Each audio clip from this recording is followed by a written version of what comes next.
Ayan po ang mga durian nila dito. Ayan oh. Ayan. So, pipitas po tayo ng durian ngayon. Sandali lang. Hup! Aray ko. Ito po. Napita. Ayan na po. Pumitas po.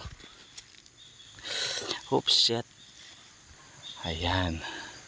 Ayan. Ayan po. Hoy. Galing. Yes. Right there. Sa kanila po yan.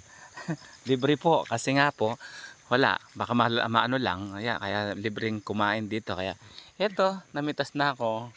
Thank you, Ate Del. Ayan. Sarap. May kakainin naman tayong durian. So, tara let's. Kain po tayo muli ng durian.